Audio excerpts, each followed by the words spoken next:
നമസ്കാരം,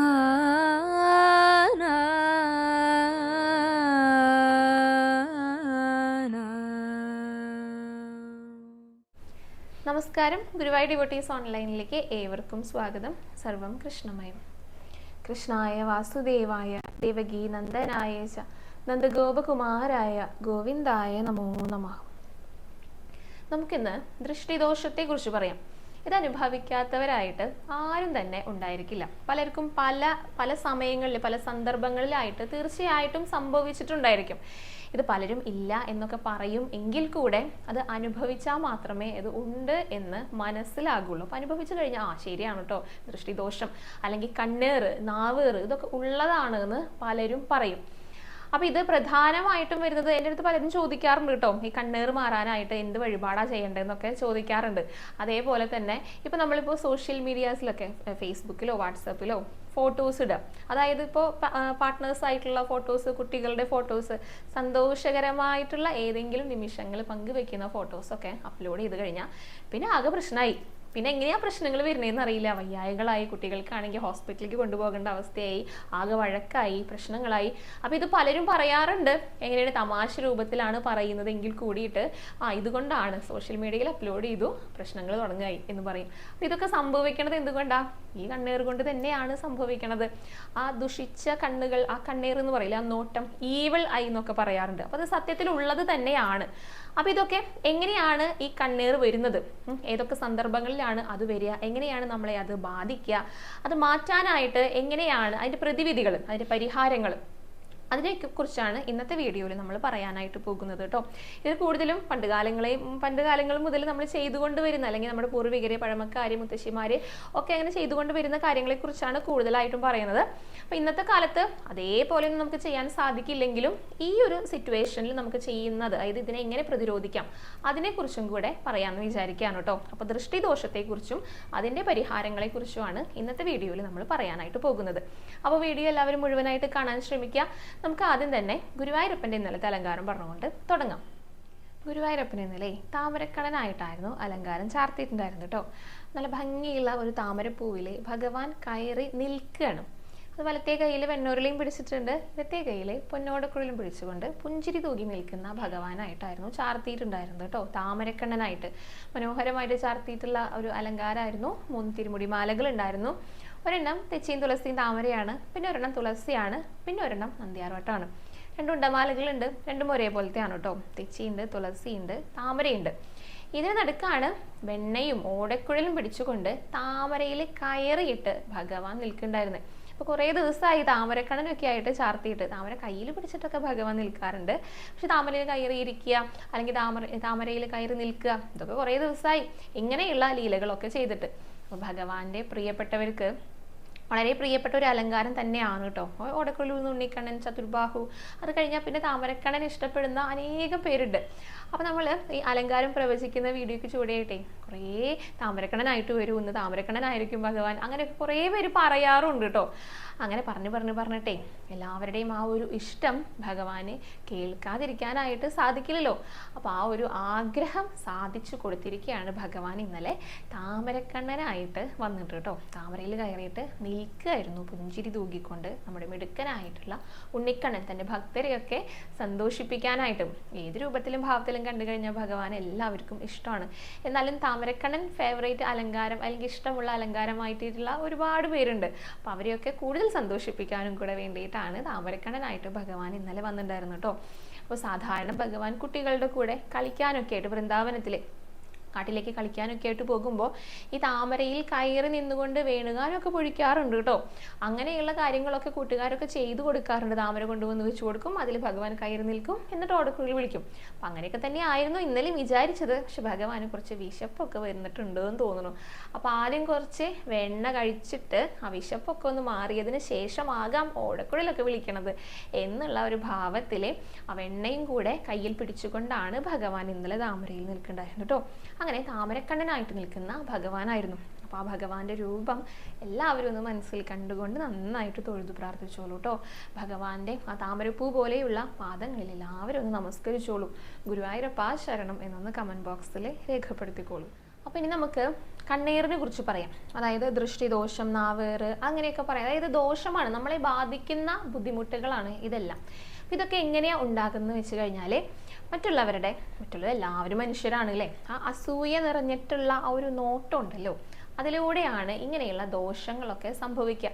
അതായത് ഒരാളുടെ വളർച്ചയിൽ അത് ഇഷ്ടപ്പെടാത്തവരുണ്ടായിരിക്കും. ഒരാൾ വളർന്നു വരുന്നത് ഇഷ്ടപ്പെടാത്ത ധാരാളം പേരുണ്ട് കേട്ടോ. അവർ നന്നായിക്കോട്ടെ, അവർ നന്നായി ജീവിക്കുന്നുണ്ടല്ലോ, അവരെ നമുക്ക് സഹായിക്കണ്ടല്ലോ ഇനി, അങ്ങനെ ചിന്തിക്കുന്നവരുണ്ട്. അതല്ലാതെ അവൻ വിജയിക്കണ്ട അല്ലെങ്കിൽ അങ്ങനെ നന്നാവണ്ട എന്ന് വിചാരിക്കുന്നവരും ഉണ്ട്. അപ്പം അങ്ങനെയുള്ള ആളുകൾ, അപ്പോൾ ആ സാമ്പത്തികപരമായിട്ടുള്ള വളർച്ചയായിരിക്കാം, അല്ലെങ്കിൽ ജോലി സംബന്ധമായിട്ടുള്ള, അപ്പോൾ വിദേശത്തൊക്കെ നല്ലൊരു ജോലി ലഭിക്കുക, അല്ലെങ്കിൽ നാട്ടിൽ തന്നെ ഒരു ഗവൺമെൻറ് ജോലിയൊക്കെ ലഭിക്കുക, അങ്ങനെയൊക്കെ ലഭിച്ചു കഴിയുമ്പോൾ ഈ ഗവൺമെൻറ് ജോലി എന്ന് പറഞ്ഞു കഴിഞ്ഞാൽ എല്ലാവർക്കും പഠിച്ച് നേടാവുന്നതേ ഉള്ളൂ, അങ്ങനെ ചിന്തിക്കുന്നില്ല ആരും. അപ്പോൾ തനിക്ക് കിട്ടാത്ത കാര്യങ്ങൾ മറ്റുള്ളവർക്ക് കിട്ടുന്നത് കാണുമ്പോൾ, അങ്ങനെയുള്ള ഗുണങ്ങൾ ഉണ്ടാകുന്നത് കാണുമ്പോൾ സ്വാഭാവികമായിട്ടും ആളുകൾക്ക് ഉണ്ടാകുന്ന ഒരു അസൂയ, അതാണ് ഈ നെഗറ്റീവ് എനർജിയൊക്കെ ആയിട്ട് ആരുടെ നേർക്കാണോ വരുന്നത് അവരിലേക്ക് എത്തുന്നത്. അപ്പോൾ ഇത് ഈ ജോലി അല്ലെങ്കിൽ സാമ്പത്തികം മാത്രമല്ല കേട്ടോ. ഇപ്പോൾ ഒരു വീട് വയ്ക്കുക, അല്ലെങ്കിൽ വീട് വാങ്ങിക്കാനായിട്ട് പോകുക, വീട് പണിയാനായിട്ട് തുടങ്ങുക, അങ്ങനെയുള്ള കാര്യങ്ങൾ, അല്ലെങ്കിൽ ഒരു വാഹനം വാങ്ങിക്കുമ്പോൾ അപ്പോഴൊക്കെ ഇങ്ങനെയുള്ള നെഗറ്റീവ് എനർജികൾ അല്ലെങ്കിൽ എന്താ പറയുക, ഇങ്ങനെയുള്ള ദൃഷ്ടിദോഷങ്ങൾ ഒക്കെ സംഭവിക്കും. അപ്പോൾ ഇത് സംഭവിച്ച് കഴിഞ്ഞാൽ എങ്ങനെയാണ് അത് നമ്മുടെ ജീവിതത്തിൽ കാണിക്കുക, എങ്ങനെയൊക്കെ ഉണ്ടായിട്ടുണ്ടെന്ന് നമുക്ക് എങ്ങനെ മനസ്സിലാകുക? അപ്രതീക്ഷിതമായിട്ടുള്ള ഓരോരോ പ്രശ്നങ്ങൾ, വഴക്കുകൾ, ഇപ്പോൾ കുടുംബത്തിലെ അല്ലെങ്കിൽ നല്ല ബന്ധങ്ങളിൽ, ഇപ്പോൾ ഈ ഫോട്ടോസൊക്കെ അപ്ലോഡ് ചെയ്തതിന് ശേഷമൊക്കെ ആണെങ്കിൽ, ഇപ്പോൾ ഭാര്യയുടെയും ഭർത്താവിൻ്റെയും ഫോട്ടോ, ഒരുമിച്ചുള്ള ഫോട്ടോ, സന്തോഷമുള്ള നിമിഷങ്ങളൊക്കെ ആണെങ്കിൽ എന്താകും ഉണ്ടാകുക? അവർ തമ്മിൽ പെട്ടെന്ന് വഴക്കുണ്ടാകും. കുട്ടികളുടെ ഫോട്ടോസൊക്കെ ആണെങ്കിൽ കുട്ടികൾക്ക് പെട്ടെന്ന് വയ്യാതെയാകുക. ചെറിയ കുട്ടികളാണെങ്കിൽ ഒന്നും പറയണ്ട കേട്ടോ, നല്ല വാശി, കരച്ചിൽ, ഭക്ഷണം കഴിക്കാതിരിക്കുക, അസുഖം വരിക, ഹോസ്പിറ്റലിലേക്ക് കൊണ്ടുപോകുക, അങ്ങനെയുള്ള കാര്യങ്ങളൊക്കെ ഉണ്ടാകുക. അതേപോലെ തന്നെ ഈ വഴക്കുകൾ, അനാവശ്യമായിട്ടുള്ള സാമ്പത്തികമായിട്ടുള്ള നഷ്ടങ്ങൾ, അതായത് ധനച്ചോർച്ച ഉണ്ടാകുക, അങ്ങനെ നിരവധി പ്രശ്നങ്ങളായി. അപ്പം ഇതൊക്കെ നമുക്കറിയാം, എല്ലാവർക്കും ഓരോരോ പ്രശ്നങ്ങൾ ഉണ്ടായിരിക്കും, നിർബന്ധമായിട്ടും അല്ലെങ്കിൽ തീർച്ചയായിട്ടും ഓരോരുത്തർക്കും ഓരോരോ രീതിയിൽ പ്രശ്നങ്ങൾ ഉണ്ടാകും. പക്ഷേ ഒരു കാരണവും ഇല്ലാതെ പെട്ടെന്ന് ഉടലെടുക്കുന്ന പ്രശ്നങ്ങളൊക്കെ ഉണ്ടായിരിക്കുമല്ലോ. നല്ല രീതിയിൽ പോകുകയായിരുന്നു, പെട്ടെന്നൊരു ദിവസം എന്തൊക്കെയോ തകിടം മറിഞ്ഞു, അങ്ങനെയുള്ള പ്രശ്നങ്ങൾ. അപ്പം അങ്ങനെയൊക്കെ വരുമ്പോഴാണ് നമ്മൾ ഈ ദൃഷ്ടി കൊണ്ടാണ്, അല്ലെങ്കിൽ കണ്ണീർ കൊണ്ടാണ്, നാവീർ കൊണ്ടാണ് എന്നൊക്കെ മനസ്സിൽ കരുതുക. അപ്പം ഇത് ചെറിയ കുട്ടികൾ മുതലേ പ്രായമായവർക്ക് വരെ ബാധിക്കാവുന്ന കാര്യങ്ങളാണ്. അതാ പറഞ്ഞത്, എല്ലാവർക്കും അനുഭവം ഉണ്ടായിരിക്കും. അതെല്ലാവരും ഇപ്പോൾ വീഡിയോ കേൾക്കുന്ന എല്ലാവർക്കും തന്നെ അനുഭവമുള്ള കാര്യം തന്നെയായിരിക്കും. അപ്പോൾ ഈ ഒരു ദൃഷ്ടിദോഷത്തിന് എന്താണ് പരിഹാരം, അതിനെക്കുറിച്ച് നമുക്കൊന്ന് പറയാം കേട്ടോ. അപ്പം ഞാൻ ആദ്യം പറയുന്ന കാര്യങ്ങൾ പാരമ്പര്യമായിട്ട് ചെയ്തു പോന്നിരുന്ന, ഇപ്പോഴും ചെയ്തുകൊണ്ടിരിക്കുന്ന കാര്യങ്ങൾ തന്നെയാണ്. അതായത് പ്രായമായവരാണ് ചെയ്യുക, മുത്തശ്ശിമാർ അമ്മമാർക്ക് പകർന്നു കൊടുത്തിട്ട് അടുത്ത തലമുറയ്ക്കും ചെയ്തുകൊണ്ട് വരുന്ന കാര്യങ്ങളാണ് കേട്ടോ. അതിനെക്കുറിച്ച് ആദ്യം തന്നെ പറയാം. അപ്പോൾ ഇതിന് ആദ്യമായിട്ട് ചെയ്യേണ്ട കാര്യം എന്ന് പറഞ്ഞു കഴിഞ്ഞാൽ, ചെറിയ കുട്ടികൾക്കാണ് പൊതുവേ ഇങ്ങനെയൊക്കെ ചെയ്യാട്ടോ, ഉഴിഞ്ഞിടും, അതെല്ലാവർക്കും അറിയണ്ടായിരിക്കും. അപ്പം അതിന് വേണ്ടിയിട്ട് ഉപ്പ്, കടുക്, വറ്റൽമുളക്, കല്ലുപ്പാണ് ഏറ്റവും ബെസ്റ്റ്. ഇനിയിപ്പോൾ ഇല്ലാത്തവർ പൊടിയുപ്പ് എടുക്കുക, എന്നിട്ട് കുട്ടിയെ മുന്നിൽ നിർത്തുക. ഈ ഉഴിയുന്നവരുണ്ടല്ലോ, അപ്പോൾ ഞാനാണ് ഉഴിയുന്നതെങ്കിൽ ഞാൻ വടക്കോട്ട് അല്ലെങ്കിൽ കിഴക്കോട്ട് വേണം തിരിഞ്ഞു നിൽക്കാനായിട്ട്. കുട്ടിക്ക് എവിടെ വേണമെങ്കിലും നിൽക്കാട്ടോ, ഒഴിഞ്ഞിടുന്ന ആൾ വടക്കോട്ടോ കിഴക്കോട്ടോ വേണം തിരിഞ്ഞു നിൽക്കാനായിട്ട്. എന്നിട്ട് നമഃശിവായ ജപിക്കണം, ഉരുവിട്ടുകൊണ്ട് വേണം ഉഴിഞ്ഞിടാനായിട്ട്. അതായത് നമ്മൾ ഈ കല്ലുപ്പും അതുപോലെ തന്നെ കടുകും മുളകും ഒക്കെ കയ്യിലെടുത്തു കഴിഞ്ഞാൽ പിന്നെ അത് ഉഴിഞ്ഞിട്ട് കൊണ്ടുപോയി ഇടുന്നത് വരെ മിണ്ടാനായിട്ട് പാടില്ല, മറ്റൊന്നും സംസാരിക്കാൻ പാടില്ല. നമഃശിവായ ജപിച്ചുകൊണ്ട് ഉരുവിട്ടുകൊണ്ട് വേണം ഉഴിഞ്ഞിടാനായിട്ട്. അപ്പോൾ ശുദ്ധമായിട്ടുള്ളവർ വേണം ചെയ്യാനായിട്ട്, അശുദ്ധിയുള്ളവരൊന്നും ചെയ്യാനായിട്ട് പാടില്ല കേട്ടോ. അങ്ങനെയും കൂടെ ഉണ്ട്. എന്നിട്ട് 7 തവണ ക്ലോക്ക് വൈസ്, അതായത് പ്രദക്ഷിണമായിട്ട് വേണം 7 തവണ ഒഴിയാനായിട്ട്. അപ്രദക്ഷിണം പാടില്ല കേട്ടോ. പ്രദക്ഷിണമായിട്ട് ശിവക്ഷേത്രത്തിൽ മാത്രമേ ചെയ്യാനായിട്ട് പാടുള്ളൂ, ബാക്കി എല്ലായിടത്തും പ്രദക്ഷിണമാണ്. അപ്പോൾ 7 തവണ ക്ലോക്ക് വൈസ് ഡയറക്ഷനിൽ വേണം ഒഴിയാനായിട്ട്. അങ്ങനെ ഒഴിഞ്ഞിട്ട് ഇതെല്ലാം കൊണ്ടുപോയിട്ട് എവിടെ ഇടണം? അടുപ്പിൽ കൊണ്ടുപോയിട്ട് ഇടണം. ഇങ്ങനെയാണ് ഒരു രീതിയിൽ ചെയ്യാം.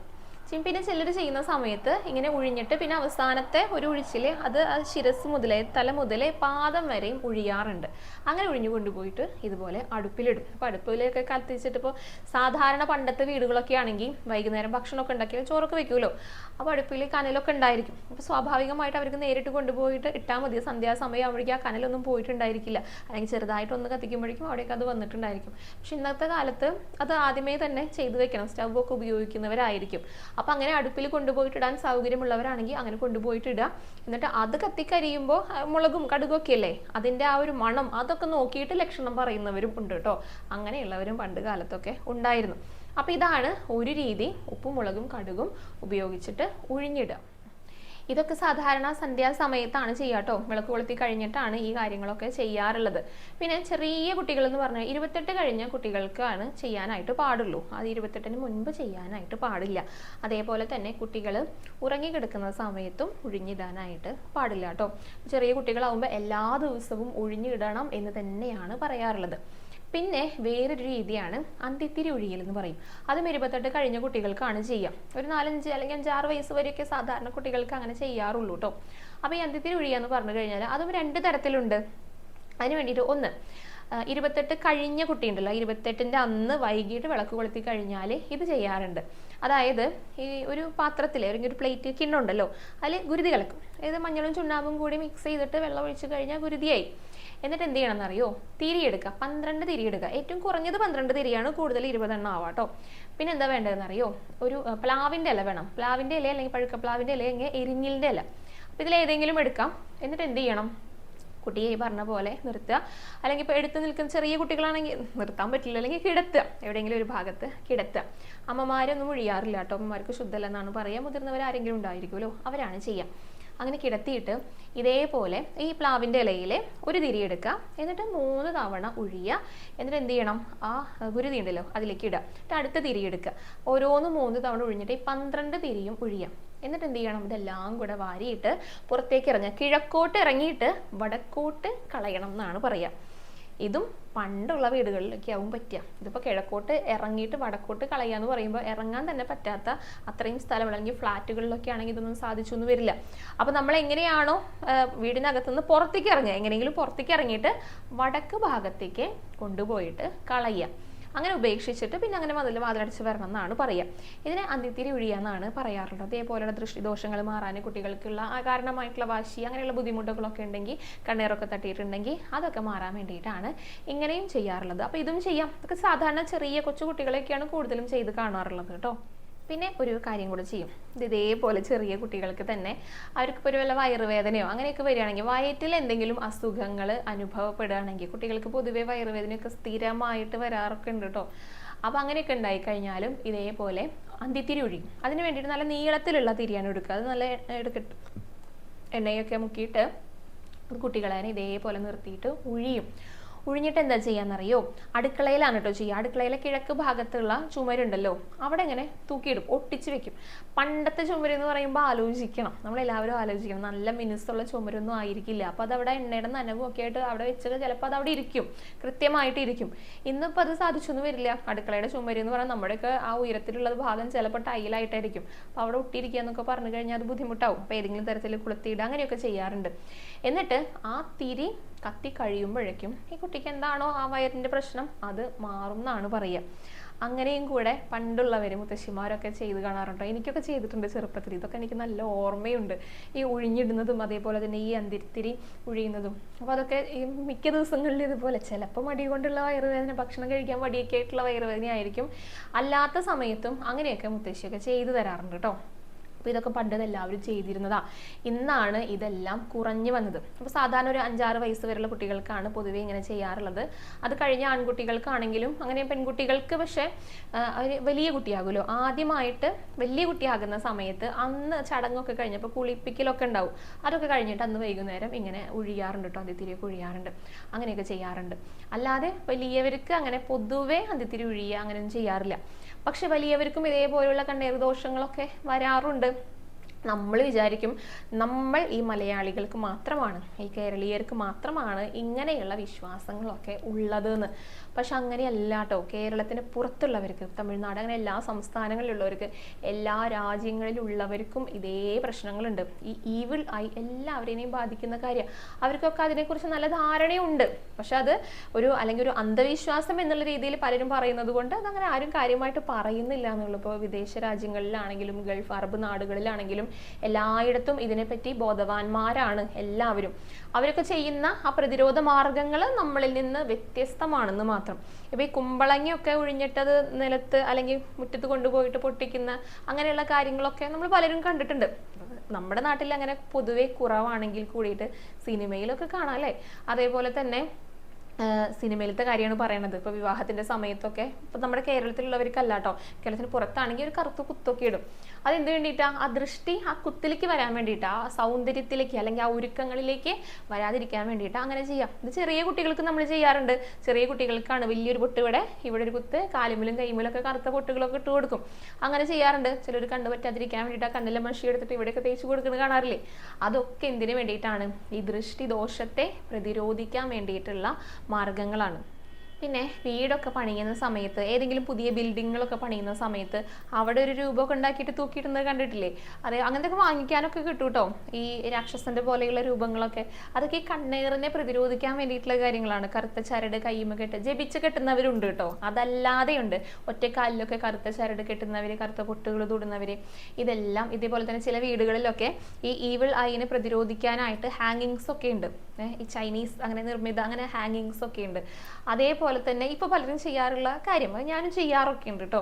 അതായത് ഈവിൾ ഐയുടെ ഒരു സിമ്പൽ ഉണ്ട്, ഒരു സ്മൈലി പോലത്തെ. നമ്മൾ വാട്സപ്പിൽ സ്റ്റാറ്റസ് ഇടുമ്പോൾ പോലും അത് ഇടുന്നവരുണ്ട്. കാരണം എല്ലാവർക്കും അറിയാം ഇത് വളരെ ദോഷകരമായിട്ടാണ് ബാധിക്കുക എന്നുള്ളത്. അപ്പൊ ഏതൊക്കെ രീതിയിൽ നമുക്ക് ചെറുത്ത് നിൽക്കാൻ സാധിക്കണോ ആ രീതിയിൽ അതിനെ ചെറുത്ത് നിൽക്കുക എന്നുള്ളതാണ് നമുക്ക് പറ്റുന്ന കാര്യങ്ങൾ. അപ്പൊ ഈ പറഞ്ഞ കാര്യങ്ങളാണ് പൊതുവെ എല്ലാവരും ചെയ്യാറുള്ളത് കേട്ടോ. പിന്നെ ഇതിനോടൊപ്പം തന്നെ ഭഗവാന് എന്ത് വഴിപാടാണ് ചെയ്യേണ്ടത് എന്നും കൂടെ ചോദിക്കാറുണ്ട് കേട്ടോ. ഗുരുവായൂരപ്പൻ അങ്ങനെ പ്രത്യേകിച്ച് ഇന്ന വഴിപാട് എന്നില്ല ദൃഷ്ടിദോഷം മാറാനായിട്ട്. നമുക്ക് ചെയ്യാൻ കഴിയുന്ന ഒരു കാര്യം എന്ന് പറയുന്നത് നാരായണ കവചം ചൊല്ലുക എന്നുള്ളതാണ്. അത് ഏത് തരത്തിലുള്ള ദോഷങ്ങളിൽ നിന്നും ബുദ്ധിമുട്ടുകളിൽ നിന്ന് അപകടങ്ങളിൽ നിന്നൊക്കെയുള്ള സംരക്ഷണമാണ്. സംരക്ഷണം എന്ന് പറഞ്ഞു കഴിഞ്ഞാൽ തന്നെ എന്താണ്? ഒരു ദോഷവും വരില്ല എന്നാണ് അതിന്റെ അർത്ഥം. ആ പേര് സൂചിപ്പിക്കുന്നത് പോലെ തന്നെ അതൊരു കവചമാണ്, ഭഗവാന്റെ കവചമാണ് നാരായണ കവചം എന്ന് പറയുന്നത്. അപ്പൊ അത് ചൊല്ലുക, നമ്മൾ എവിടെ പോകുകയാണെങ്കിലും അത് ചൊല്ലിയിട്ട് ഇറങ്ങുക. അപ്പോൾ ഒരു തരത്തിലുള്ള ദോഷവും നമ്മളെ ബാധിക്കില്ല എന്നാണ് പറയുക. പിന്നെ വഴിപാടായിട്ടുള്ളത് ഭഗവതി അമ്മയ്ക്കാണ് കേട്ടോ. ഇടത്തരികത്ത് കാവിലമ്മയ്ക്ക് അഴൽ വഴിപാട്. അഴൽ നമ്മുടെ ദുഃഖങ്ങളൊക്കെ മാറാനായിട്ടാണെന്നാണ് പറയുക. ഒപ്പം തന്നെ ഇങ്ങനെയുള്ള ദോഷങ്ങൾ വരികയാണെങ്കിൽ, കണ്ണേറ്, ദൃഷ്ടിദോഷം, നാവേറ്, കൂടോത്രം അങ്ങനെയുള്ള ബുദ്ധിമുട്ടുകളൊക്കെ വരികയാണെങ്കിൽ അതിനെ എല്ലാം മാറ്റി തരാൻ, അതും ദുഃഖങ്ങളാണ് നമുക്ക് തരിക. അപ്പൊ ഏത് തരത്തിലുള്ള ദുഃഖമാണെങ്കിലും അത് ഭഗവതിക്ക് കൊടുക്കുക. ഭഗവതിയുടെ ആ അഴൽ നിവേദ്യം എന്താണ് ശരിക്കും പറഞ്ഞു കഴിഞ്ഞാൽ? വേവിക്കാത്ത ഭക്ഷണങ്ങളാണ് ഭഗവതിയുടെ നേദ്യം. അത് അഗ്നിയിൽ ഹോമിക്കുക ചെയ്യുക. അപ്പൊ നമ്മുടെ സങ്കടങ്ങളും ആ അഗ്നിയിലെ ഭഗവതി അങ്ങടെ ഹോമിക്കും. എന്നിട്ട് ആ സങ്കടങ്ങളെയൊക്കെ എല്ലാ ദോഷങ്ങളെയും മാറ്റിത്തരും. അപ്പൊ അഴൽ വഴിപാട് ഭഗവതിക്ക് ഇടത്തിരികത്ത് കാവിലമ്മയ്ക്ക് ചെയ്യാറുണ്ട് കേട്ടോ. ചില ഭഗവതി ക്ഷേത്രങ്ങളിലൊക്കെ അഴലുണ്ട്, എല്ലായിടത്തും ഇല്ലാന്ന് തോന്നുന്നു. അഴലുള്ള ക്ഷേത്രങ്ങളുണ്ട്. അത് ഇങ്ങനെയുള്ള കാര്യങ്ങൾക്കൊക്കെ വേണ്ടിയിട്ടാണ്, ദുഃഖങ്ങൾ മാറാൻ വേണ്ടിയിട്ട്, ഏത് തരത്തിലുള്ള ദുഃഖം അങ്ങനെ വേണം പറയാനായിട്ട്, അതെല്ലാം മാറാൻ വേണ്ടിയിട്ടാണ് അഴൽ വഴിപാട് ചെയ്യണത്. അപ്പൊ അങ്ങനെ ചെയ്യുന്നവർക്ക് ആ ഒരു വഴിപാടും ചെയ്യാം കേട്ടോ. അപ്പോൾ ദൃഷ്ടിദോഷം മാറാനായിട്ട് എന്തൊക്കെയാണ് ചെയ്യേണ്ടതെന്ന് എല്ലാവർക്കും മനസ്സിലായിട്ടുണ്ട് എന്ന് തന്നെ കരുതുകയാണ് കേട്ടോ. ഇതോടൊപ്പം ഒരു വാൽക്കഷ്ണം പോലെ ചേർത്ത് പറയാനായിട്ടുള്ളത്, ഇപ്പൊ ഈ പറഞ്ഞ കാര്യങ്ങളൊന്നും ഒരു ഫ്ലാറ്റിൽ താമസിക്കുന്നവർക്കോ വിദേശത്ത് താമസിക്കുന്നവർക്കോ ഒന്നും ചെയ്യാൻ പറ്റുന്ന കാര്യങ്ങളല്ല. അപ്പൊ അങ്ങനെയുള്ള പരിമിതികൾക്കുള്ളിൽ വെച്ചിട്ട് നമുക്ക് എന്താണ് ചെയ്യാനായിട്ട് സാധിക്കുക അതും കൂടെ ഒന്ന് പറയാം. അതായത് ഒരു പിടി ഉപ്പ്, കല്ലുപ്പോ പൊടിയുപ്പോ ഏതാണോ അവൈലബിൾ, കല്ലുപ്പാണ് ഏറ്റവും നല്ലതെന്ന് പറയാറുണ്ടല്ലോ, എടുത്തിട്ട് ഈ പറഞ്ഞ കാര്യങ്ങളെ പോലെ ഒഴിഞ്ഞിട്ട് നമുക്ക് പുറത്ത് കൊണ്ടുപോയി ഇടാനോ അടുപ്പിടാനോ പറ്റില്ല. അപ്പൊ എന്ത് ചെയ്യണം? സിങ്കിൽ കൊണ്ടുപോയിട്ട് ഇടാം. എന്നിട്ട് വെള്ളം ഒഴിച്ചിട്ട് അത് ഒഴുക്കി കളയുക. ഇനിയിപ്പോൾ മുറ്റമുള്ളവരാണെങ്കിൽ മുറ്റത്ത് കൊണ്ടുപോയിട്ട് ഇടാം. അതായത് നമ്മൾ പെട്ടെന്ന് എപ്പോഴും ചവിട്ടുന്ന സ്ഥലത്ത് കൊണ്ടുപോയിട്ട് ഇടാതിരിക്കുക. അത്രയേ ഉള്ളൂ കേട്ടോ. അങ്ങനെ ചെയ്ത് കഴിഞ്ഞാൽ തീരെ നിവൃത്തിയില്ലാത്തവരുടെ കാര്യമാണ് പറഞ്ഞിരിക്കുന്നത്. അപ്പോൾ നിവൃത്തിയില്ലാത്തവർ ഇങ്ങനെയെങ്കിലും ചെയ്തു കഴിഞ്ഞാൽ ആ ദോഷമൊക്കെ മാറ്റാനായിട്ട്, ഒരു പരിധി വരെയൊക്കെ കുറയ്ക്കാനായിട്ട് സാധിക്കും കേട്ടോ. അപ്പോൾ ഇത്രയൊക്കെ കാര്യങ്ങളാണ് ഇന്നത്തെ വീഡിയോയിൽ നമ്മൾ ഉൾക്കൊള്ളിച്ചിരിക്കുന്നത്. തീർച്ചയായിട്ടും എല്ലാവർക്കും ഉപകാരമാകും എന്ന് തന്നെ കരുതുകയാണ്. നമ്മുടെ പഴമക്കാർക്ക്, അതായത് പഴയ തലമുറയിലുള്ളവർക്ക്, ഇതൊക്കെ ചെയ്യുന്നവർക്കൊക്കെ അറിയുന്നുണ്ടായിരിക്കും, അല്ലാത്തവർക്കും കൂടെ ഒന്ന് അറിയാൻ വേണ്ടിയിട്ടാണ്. കാരണം ഭൂരിഭാഗം പേരും അനുഭവിക്കുന്ന ഒരു പ്രശ്നം തന്നെയാണ് ഈ ദൃഷ്ടിദോഷം എന്ന് പറയുന്നത്. അപ്പോൾ ആരെയും കണ്ണേറ് ദോഷങ്ങൾ, നാവേറ് ദോഷങ്ങൾ ഒന്നും ബാധിക്കാതെ ഇരിക്കട്ടെ കേട്ടോ. അങ്ങനെയും കൂടെ നമുക്ക് ഭഗവാന്റെ അടുത്ത് പ്രാർത്ഥിക്കാം. ഈ നാമജപത്തിന്റെ വിശേഷങ്ങൾ കൂടെ പറയാം. ഇന്നലത്തെ നാമജപം 3,18,941. ഇത്രയും നാമങ്ങളാണ് ഭഗവാന്റെ അനുഗ്രഹം കൊണ്ട് ഭഗവാന്റെ തൃപ്പാദങ്ങളിൽ സമർപ്പിക്കാനായിട്ട് സാധിച്ചത്. എണ്ണാത്തവർ ഇനിയും ഉണ്ട് കേട്ടോ. പലരും ചോദിക്കുന്നുണ്ട് എങ്ങനെയാണ് എണ്ണിയിടുന്നതെന്നൊക്കെ. നാമജപം നമ്മൾ നടത്തുന്ന സമയത്ത് നമുക്ക് എണ്ണാൻ സാധിക്കുമെങ്കിൽ അത് ആ നമ്പർ ഇവിടെ വന്നിട്ട് കമൻറ്റ് ചെയ്യുക. അപ്പോൾ ഞാനത് എല്ലാം കൂടെ കൂട്ടിക്കൊണ്ടുവന്നിട്ട് പറയുന്നതായിരിക്കും. പുതിയ സബ്സ്ക്രൈബേഴ്സ് ആണെന്ന് തോന്നുന്നു, അവർക്ക് വേണ്ടിയിട്ടാണ് പറഞ്ഞിരിക്കുന്നത് കേട്ടോ. നാമജപം നമ്മുടെ ജീവിതത്തിൻ്റെ ഒരു ഭാഗമാക്കാൻ വേണ്ടിയിട്ടാണ് ദിവസവും നാമം ചൊല്ലണമെന്നും അത് ഇവിടെ കൊണ്ടുവന്നിട്ട് ടൈപ്പ് ചെയ്യണമെന്നും കൂടെ പറയണത്. അപ്പോൾ ഞാൻ ഓരോ ദിവസവും അത് എണ്ണി വരും. ഇപ്പോൾ വൈശാഖമൊക്കെ ആയതുകൊണ്ട് നന്നായിട്ട് നാമം ചൊല്ലണം എന്നല്ലേ പറയുക.